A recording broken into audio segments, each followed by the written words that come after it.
me apologize for you. This is not what Christianity looks like. Christianity is a beautiful religion. Jesus is Lord. You are not a religion that believe that Jesus was saved by the Spirit.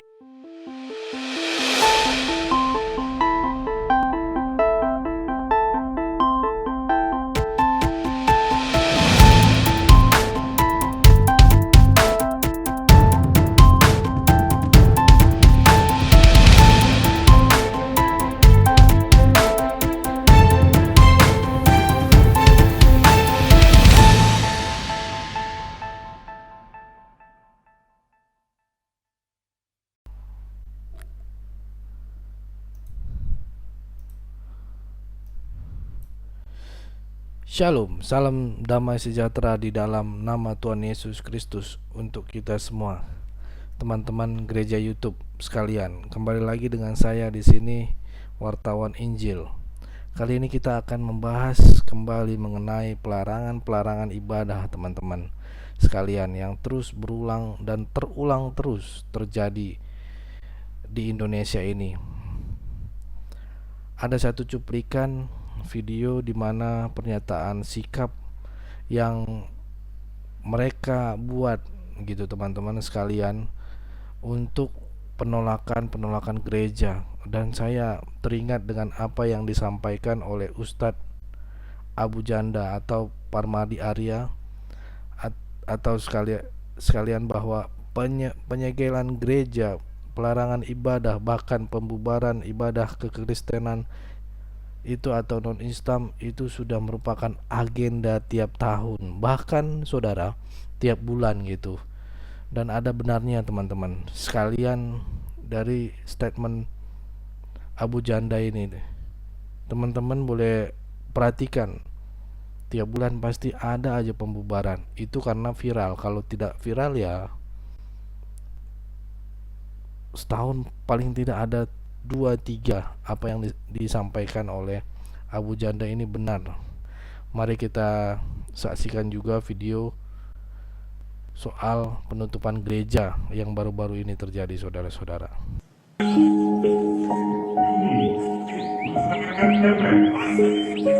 Menolak pembangunan gereja masjid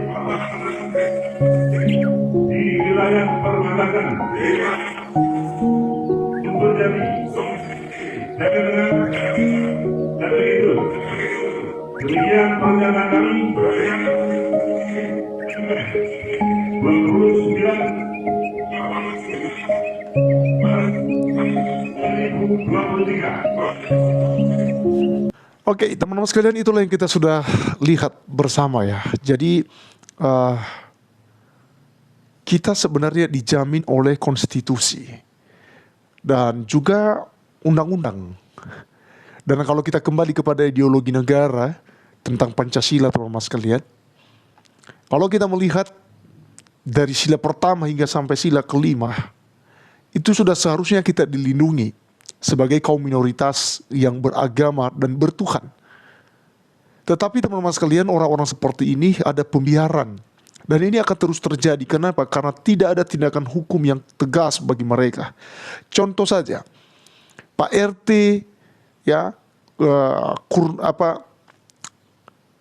Wawan Kurniawan di Bandar Lampung ya, yang terjadi pelarangan ibadah di gereja GKKD itu teman-teman sekalian, di mana dia masuk dalam rumah ibadah lalu langsung bubarkan, berhentikan itu pemimpin pujian, pemain musik ya, orang sedang menyembah Tuhan, dan ini dianggap bahwa tidak menista agama Kristen. Ini sesuatu hal yang wajar karena dia adalah seorang RT. Bayangkan.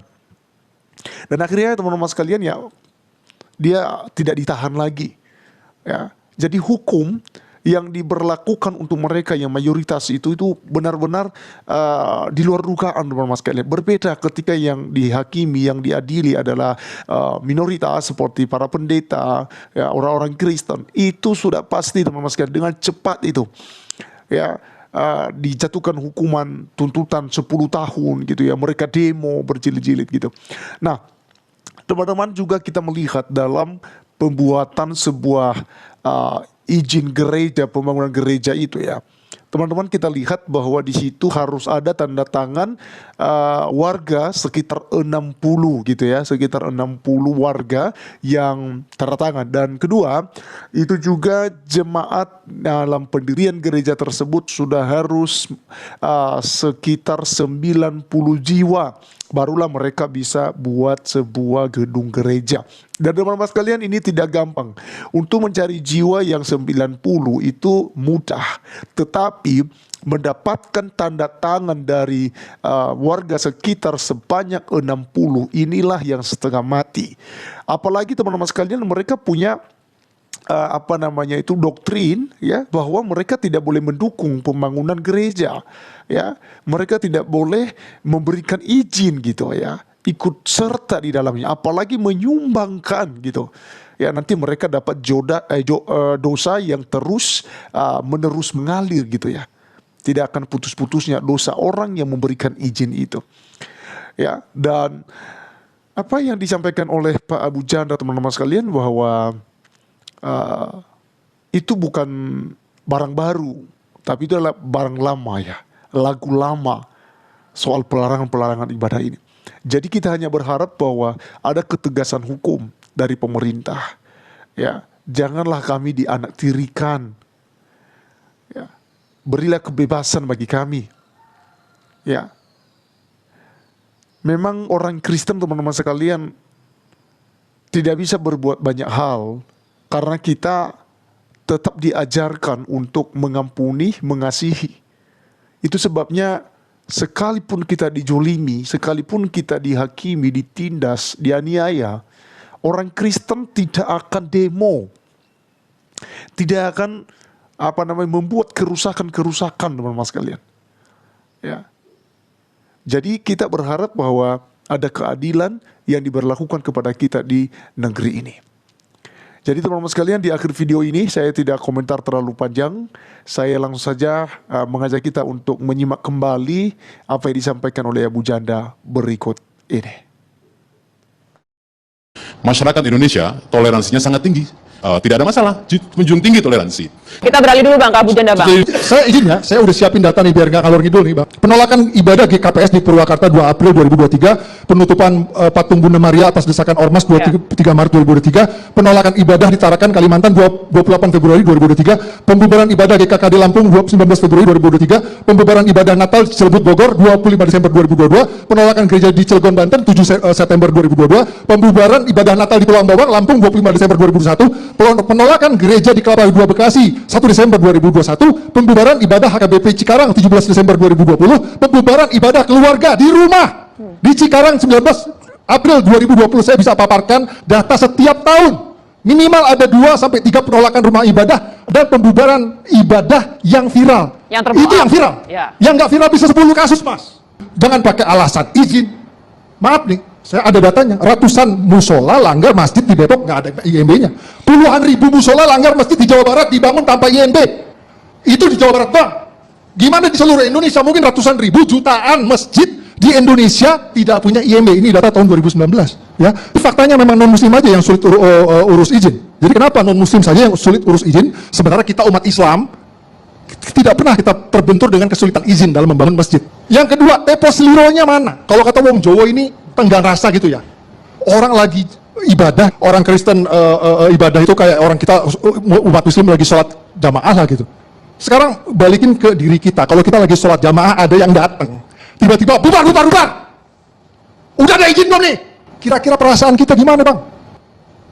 Dan itu dianggap kebiasaan, dianggap normatif, dianggap kelaziman. Gila nggak? Di negara ini. Maaf nih, kemarin ribut-ribut Israel. Menurut saya, bangsa kita tuh belum pantas. Protes-protes Israel penjajah. Protes apa? Di protes Israel penjajah, kita di negeri sendiri masih jadi penjajah ke umat minoritas, Bang. Bang, saya mau tanya, Bang. Nggak pantas. Padahal Bapak Jokowi sudah memberikan keras aksi intoleran perhentian ibadah secara paksa dan provokatif yang dilakukan terhadap oknum-oknum radikal. Itu bisa membahayakan, khususnya untuk kepala-kepala daerah yang membiarkan seperti itu. Tapi tetap aja masih terjadi. Sangat menyayangkan masih saja terjadi kasus seperti ini. Padahal Kepala Negara Presiden Jokowi pernah secara tegas mengkritisi pelarangan pembangunan rumah ibadah dalam Rakornas Kepala Daerah 2023 di Sentul Januari kemarin tahun ini. Jokowi bilang konstitusi menjamin kebebasan perihal dan beragama. Apa pandangan kalian, saudara? Apakah Indonesia masih nasionalisme? Apa hanya cuman omongan belakang aja Indonesia itu sangat toleransi? Jangan lupa tinggalkan komentarmu di kolom komentar dan bagikan video ini dan klik tombol subscribe. Ayo bersama-sama melawan intoleran.